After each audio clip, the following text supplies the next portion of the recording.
সংগীত আলোচনাত উপস্থিত বিশ্বাস মণ্ডলী আজি মোৰ ভাগত প্ৰায় এনেকুৱা বিষয় যে অসমীয়া সংস্কৃতিৰ লগত একেবাৰে অভূতপূৰ্বভাৱে জড়িত অসমীয়া সংস্কৃতি এৰা নমৰা অংশ যাৰ বিষয়ে মই আজি বক্তৃতা প্ৰদান কৰিবলৈ লৈছো কি হৈছে ভাওনা। ভাওনা হৈছে শংকৰদেৱৰ সৃষ্টি। শংকৰদেৱে নৱবৈষ্ণৱ ধৰ্ম প্ৰচাৰ কৰাৰ এক মাধ্যম হিচাপে লৈছিলে ভাওনা। ভাওনা হৈছে প্ৰথম অসমীয়া ভাওনা চিহ্নযাত্ৰাৰ পৰা আৰম্ভ কৰি বৰ্তমান আজি মঞ্চলৈকে ভাওনাৰ যি প্ৰাসংগিকতা সেয়া কেতিয়াও কমি যোৱা নাই।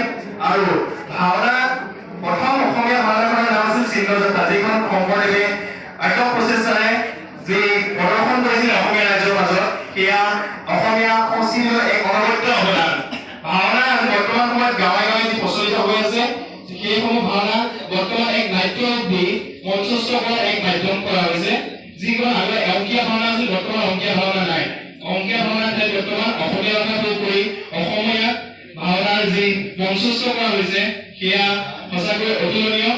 ভাওনা অসমীয়া প্ৰথম ভাওনাখনৰ চিহ্নযাত্ৰাৰ প্ৰথম আৰম্ভ কৰি অসমত যি ভাওনাৰ প্ৰক্ৰিয়া চলিলে সেয়ে শংকৰদেৱৰ প্ৰথম কৰি ধৰিছিলে। তাৰপৰা বৰ্তমান অসমত বিভিন্ন ধৰণৰ ভাওনা দেখা যায়।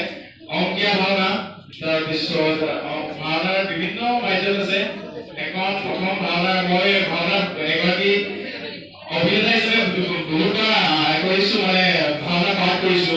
যিহেতু ভাওনা অসমীয়া আমাৰ সমাজৰ লগত এৰিব নোৱাৰা অংগ, সেইবাবে মই দুবাৰ তিনিবাৰ পাঠ কৰিছো। এবাৰ মই কৰিছিলো, এবাৰ এতিয়া কৰিছিলো বহুত দেৱতা হিচাপে। মই ভাল লাগে ভাওনা কৰি। সঁচাকে ভাওনা অসমীয়া সংস্কৃতিৰ এক অভূতপূৰ্ব